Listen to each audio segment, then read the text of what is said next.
ಕೋಲಾರದಲ್ಲಿ ಅಸಂಘಟಿತ ವರ್ಗಗಳ ಕಾರ್ಮಿಕರಿಗೆ ಸ್ಮಾರ್ಟ್ ಕಾರ್ಡ್ ವಿತರಿಸಿದ ಕಾರ್ಮಿಕ ಸಚಿವ ಸಂತೋಷ್ ಲಾಡ್.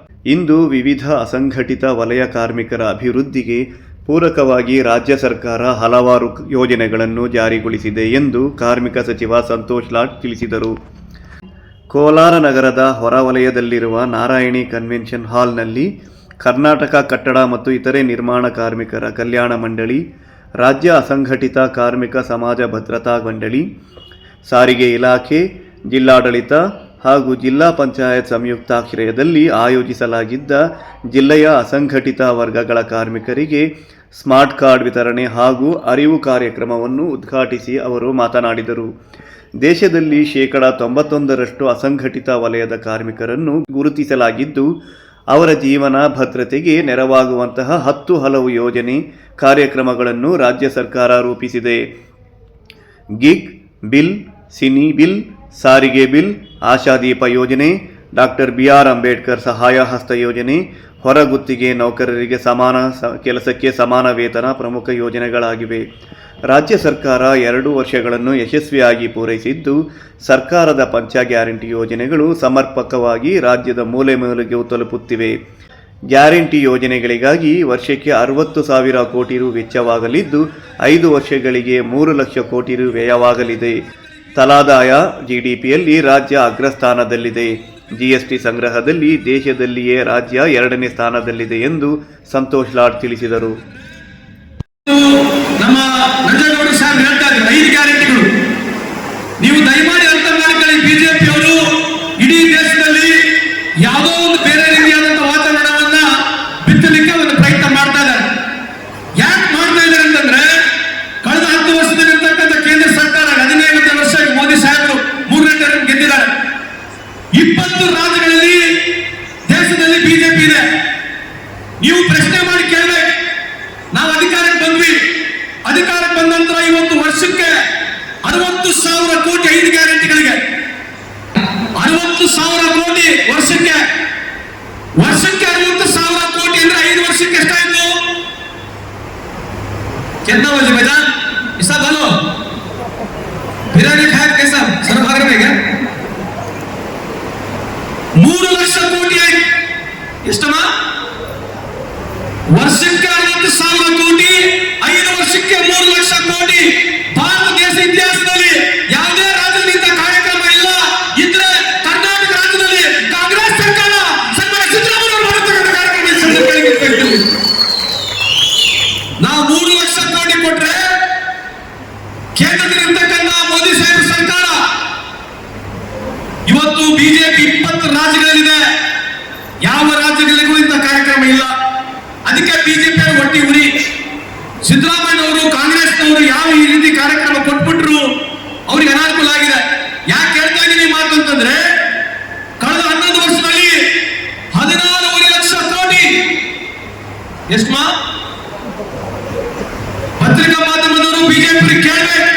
11 ವರ್ಷದ ಬಿಜೆಪಿ ಸರ್ಕಾರ ಕೇಂದ್ರದ ಅವಧಿಯಲ್ಲಿ 14 ಲಕ್ಷ ಕೋಟಿ ಉದ್ಯಮಿದಾರ ಸಾಲ ಮನ್ನಾ ಆಗಿದೆ. 16.5 lakh crores is been waived off. ಅದರ ಜೊತೆಗೆ ಕಾರ್ಪೊರೇಟ್ ಟ್ಯಾಕ್ಸ್ 5% ಕಮ್ಮಿ ಮಾಡಿದ ಮುಖಾಂತರ ರಾಜ್ಯಕ್ಕೆ ದೇಶಕ್ಕೆ 11 ಲಕ್ಷ ಕೋಟಿ ನುಕ್ಸಾನ್ ಆಗಿದೆ. ಇದ್ರ ಬಗ್ಗೆ ಬಿಜೆಪಿ ಎಲ್ಲಿ ಚರ್ಚೆ ಮಾಡಕ್ ಹೋಗುದಿಲ್ಲ. ನಮ್ಮ UPA ಸರ್ಕಾರ, ಮನಮೋಹನ್ ಸಿಂಗ್ ಸರ್ಕಾರ, ಸೋನಿಯಾ ಗಾಂಧಿ ಅವರ ಸರ್ಕಾರ, ರಾಹುಲ್ ಗಾಂಧಿ ಅವರ ಸರ್ಕಾರ 72,000 ಕೋಟಿ ರೈತರ ಸಾಲ ಮನ್ನಾ ಮಾಡಿದ್ವಿ. ಸಿದ್ದರಾಮಯ್ಯ ಸರ್ಕಾರ ರಾಜ್ಯದಲ್ಲಿ 2013-18 ಇಸ್ವಿವರೆಗೆ ಸುಮಾರು 8,500 ಕೋಟಿ ಸಾಲ ಮನ್ನಾ ಮಾಡಿದ್ವಿ. ಬಿಜೆಪಿ ಅವರು ಹೇಳ್ತಾ ಇದ್ರು ಅಧಿಕಾರಕ್ಕೆ ಬಂದ್ರೆ ರೈತರ ಸಾಲ ಮನ್ನಾ ಮಾಡ್ತೀವಿ ಅಂತ ಹೇಳ್ತಾ ಇರ್ತಕ್ಕಂಥ ಬಿಜೆಪಿ 11 ವರ್ಷ ಆಯ್ತು ಕೇಂದ್ರದಲ್ಲಿ. ಇವತ್ತು ಅದರ ಬಗ್ಗೆ ಚಕಾರ ಅಂತ ಮಾತನಾಡ್ತಾ ಇಲ್ಲ. ಇವತ್ತು ಯಾಕೆ ಹೇಳ್ಬೇಕಾಯ್ತು ಈ ಮಾತಂತಂದ್ರೆ, ಇವತ್ತು ಬಿಜೆಪಿ ಕಳೆದ 11 ವರ್ಷದಲ್ಲಿ ಕೇಂದ್ರದಲ್ಲಿ ಆಗಿರಲಿ, ರಾಜ್ಯದಲ್ಲಿ ಬಂದಿರತಕ್ಕಂಥ ಸಂದರ್ಭದಲ್ಲಿ ಯಾವೇ ರೀತಿಯಾದಂತ ಬಡವರಿಗೆ, ರೈತರಿಗೆ, ಕೂಲಿ ಕಾರ್ಮಿಕರಿಗೆ ಅನುಕೂಲ ಆಗ್ತಕ್ಕಂಥ ಕೆಲಸ ಆಗಿಲ್ಲ. ಈ ಕೊನೆಯದಾಗಿ ಹೊಸದಾಗಿ ಹಿಡ್ಕೊಂಡ್ಬಿಡ್ತಾರೆ $4 ಟ್ರಿಲಿಯನ್ ಎಕಾನಮಿ ಅಂತ ಹೇಳಿ. ವಾಟ್ಸ್ಆಪ್ ನಲ್ಲಿ ನೋಡ್ತಿರ್ಬೋದು, ನೀವು ನೋಡಿದೀರಾ? $4 ಟ್ರಿಲಿಯನ್ ಎಕಾನಮಿ ಅಂತ.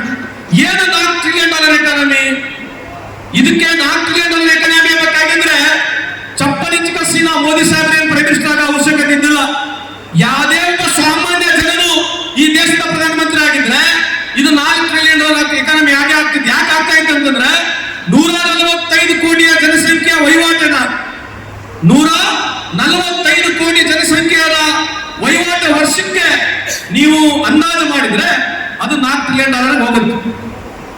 ಇವರು ಬಿಜೆಪಿ ಬಹಳ ದೊಡ್ಡ ಸಾಧನೆ ಮಾಡಿಬಿಟ್ಟಿದ್ದಾರೆ. ಬಹಳ ನಾವು 4ನೇ ಸ್ಥಾನದಲ್ಲಿ ಪ್ರಪಂಚದಲ್ಲಿ ಅಂತ ಹೇಳ್ತಾ ಇದ್ದಾರೆ.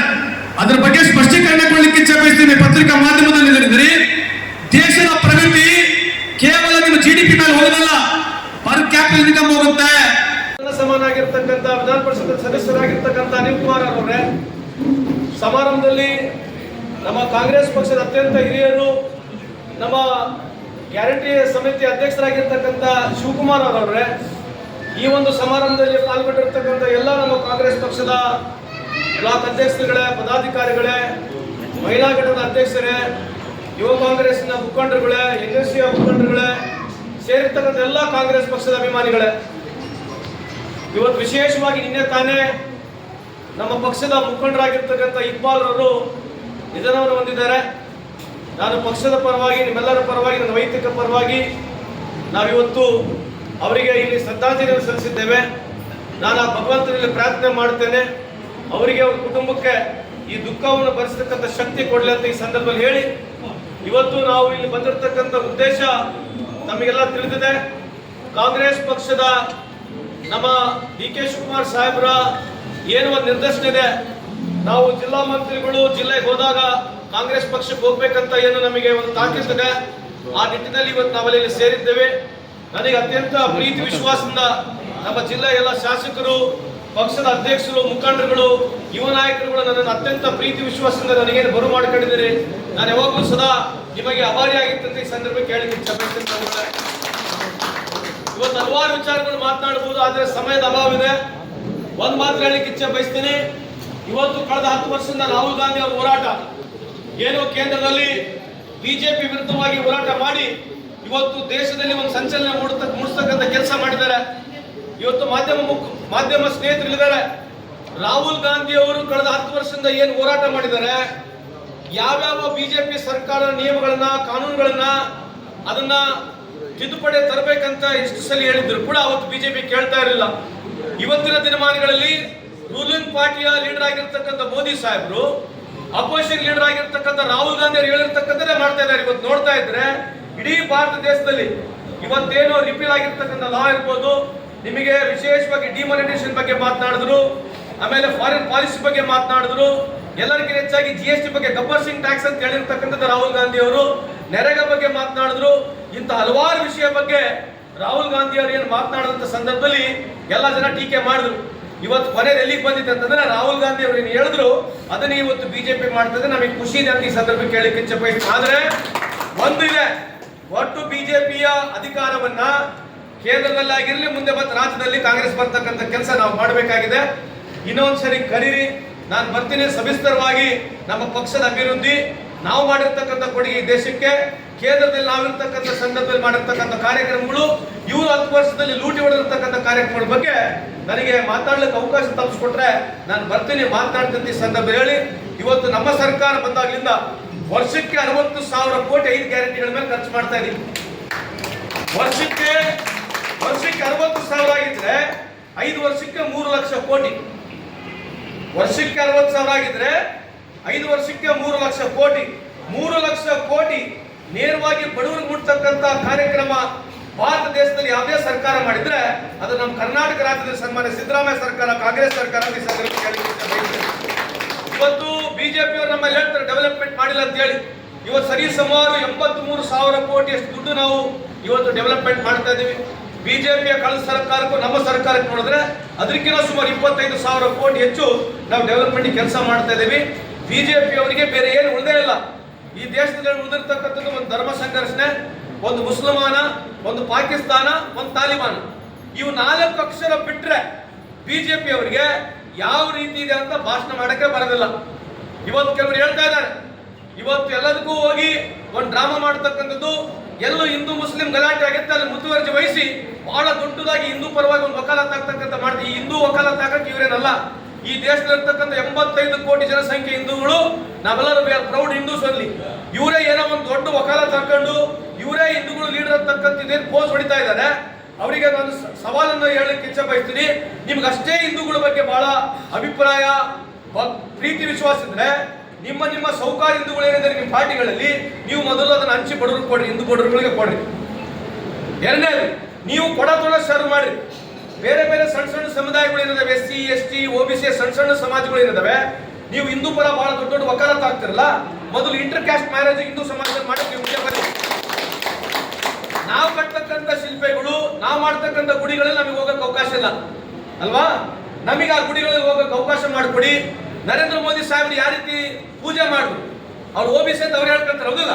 ಅದೇ ರೀತಿಯಾದ ಎಲ್ಲ OBCಗಳಿಗೆ, SC STಗಳಿಗೆ, ಸಣ್ಣ ಸಮಾಜಗಳಿಗೆ ನಮಗೆ ಗುಡಿ ಒಳಗೆ ಹೋಗಕ್ಕೆ ಅವಕಾಶ ಕೊಡಿ, ನಮಗೆ ಗುಡಿಗಳು ಕೊಡಿ. ಹಿಂದೂ ಸಮಾನತೆ ಬರ್ಬೇಕು ತಾನೆ? ಮತ್ತೆ ಹಿಂದೂ ಹೆಂಗ್ ಸಮಾನತೆ ಬರ್ತದೆ? ಕೇವಲ ಓಟ್ ಕೇಳಕ್ ಮಾತ್ರ ಹಿಂದೂಗಳು ಬೇಕು, ಸಂಸ್ಕೃತಿ ಆಚಾರ ವಿಚಾರಗಳು ಬೇಡ. ನಮ್ಮ ಸ್ವಾಮೀಜಿಗಳು ಬಡ ಸ್ವಾಮೀಜಿಗಳು ಬಂದ್ರೆ ಯಾಕೆ ಹಾಕೊಳ್ಳೋದಿಲ್ಲ? ಮತ್ತೆ ನಮ್ಮ ಸ್ವಾಮೀಜಿಗಳಿಗೆ ನಮ್ಮ ಸಣ್ಣ ಸಮಾಜಗಳು ಕರ್ಕೊಂಡ್ಬಂದು ನೀವು ನಮ್ಮ ಹೆಗಲ ಮೇಲೆ ಹಾಕೊಂಡು ಹೋಮ ಮಂಟಪ ಮದುವೆ ಒಳ್ಳೆ ಆಚಾರ ವಿಚಾರಕ್ಕೆ ನಮ್ಮ ಸಣ್ಣ ಸಮಾಜದವ್ರು ಕರ್ಸ್ಕೊಳ್ರಿ. ಯಾಕೆ ಕರ್ಸ್ಕೊಳ್ಳೋದಿಲ್ಲ? ಬರೇ ಓಟಿಗೆ ಮಾತ್ರ ನಿಮಗೆ ಸಣ್ಣ ಸಮಾಜಗಳು ಹಿಂದೂಗಳು ಬೇಕು. ಅಷ್ಟು ಬಿಟ್ರೆ ಯಾವ ಹಿಂದೂ ಸಮಾಜಕ್ಕೆ ಕಳೆದ 11 ವರ್ಷದಿಂದ ಆಗಿರ್ಲಿ, ಇತಿಹಾಸದಿಂದ ಬಿಜೆಪಿ ಆಗಿರ್ಲಿ, ಇವತ್ತು 1 ರೂಪಾಯಿನೂ ಯಾವ ಹಿಂದೂ ಸಮಾಜಕ್ಕೆ ಅನುಕೂಲ ಮಾಡಿಲ್ಲ, ಮುಂದೆನೂ ಮಾಡೋದಿಲ್ಲ ಅಂತ ಈ ಸಂದರ್ಭ ಕೇಳಿಕ್ಕೆ ಹೆಚ್ಚಿಬೇಕು. ಅದಕ್ಕೆ ಇದು ಗಟ್ಟಿಯಾದಂತ ಕೂಗು. ಮುಂದೆ ಬರ್ತಕ್ಕಂಥ ರಾಹುಲ್ ಗಾಂಧಿ ಅವರ ನೇತೃತ್ವದಲ್ಲಿ ಇಡೀ ಭಾರತ ದೇಶದಲ್ಲಿ ಬಿಜೆಪಿನ ಬೇರೆ ಸಂಬಂಧ ಕಿತ್ತುವರ್ತಕ್ಕಂಥ ಕೆಲಸ ಯುವ ಕಾಂಗ್ರೆಸ್ ವಿಶೇಷವಾಗಿ ಇದ್ರ ಜೊತೆಗೆ ನಮ್ಮ ಕಾಂಗ್ರೆಸ್ ಮುಖಂಡರೆಲ್ಲ ಸೇರಿ ಮಾಡೋಣ ಈ ಸಂದರ್ಭ ಹೇಳಿ 2 ಮಾತನ್ನು ಮುಗಿಸ್ತೀನಿ. ನಮಸ್ಕಾರ.